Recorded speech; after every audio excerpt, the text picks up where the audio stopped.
প্রকাশ্যে বিজেপির গোষ্ঠীকন্দল, রক্তদান শিবিরকে কেন্দ্র করে বিজেপির গোষ্ঠীকন্দল প্রকাশ্যে এবং বিজেপির ফেসবুকে একটি পোস্ট ঘিরে ইতিমধ্যেই শোরগোল পড়েছে বলে জানা যাচ্ছে।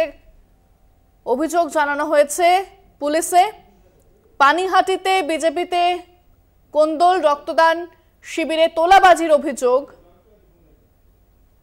বঙ্গ বিজেপির ফেসবুক পেজে পোস্ট ঘিরে শোরগোল। বিস্তারিত কথা বলবো, ফোনে রয়েছেন আমাদের প্রতিনিধি জয়ন্ত মজুমদার। জয়ন্ত, ঠিক কি বলছে বিজেপি নেতৃত্ব এই বিষয়ে? হ্যাঁ দেখো, প্রথমে তোমাকে জানিয়ে রাখি ইন্দ্রাণী, বিজেপির একটা ফেসবুক পোস্ট এবং সেখানে কিন্তু লেখা ছিল, স্পষ্টতই লেখা ছিল যে কৌশিক চ্যাটার্জি যে বিজেপি নেতা রয়েছে, যে তার তত্ত্বাবধানে ওই রক্তদান উৎসব চলছে আগরপাড়া সাউথ স্টেশন রোড সংলগ্ন পানিহাটি পৌরসভার ৮ নম্বর ওয়ার্ডে। এবং সেই যে রক্তদান শিবির, সেখানে তার কুপন যে ছাপানো হয়েছে সেখানে ৫,০০০ টাকা লেখা ছিল।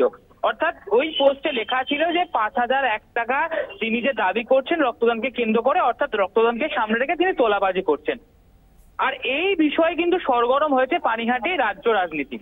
এবং সেখানে বিজেপির তরফ থেকে কৌশিক বাবু দাবি করছেন যে এই যে পোস্ট করা হলো ফেসবুক পোস্ট, সেই ফেসবুক পোস্ট সম্পূর্ণ মিথ্যা এবং তার বিরুদ্ধে তিনি কিন্তু কেস করেছেন খড়দহ থানায়।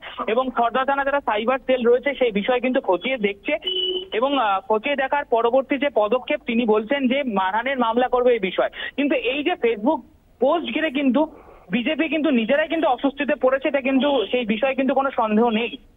এবং এটা কিন্তু কৌশিক বাবু দাবি করছেন যে রাজ্যের শাসক দল তৃণমূল কংগ্রেসের একটা চক্রান্ত। কারণ বিজেপির এই যে বড় আয়োজন, এই যে রক্তদান শিবির, সেটাকে পণ্ড করে দেওয়ার জন্যই কিন্তু ইচ্ছাকৃতভাবে একটা ফেক অ্যাকাউন্ট খুলে এরকম ভাবে পোস্ট করা হচ্ছে রাজ্যের শাসক দল তৃণমূল কংগ্রেসের তরফ থেকে। এটার কোনো বৈধতা নেই, এমনই কিন্তু জানিয়েছেন ওই অঞ্চলের বিজেপি নেতা কৌশিক চ্যাটার্জি।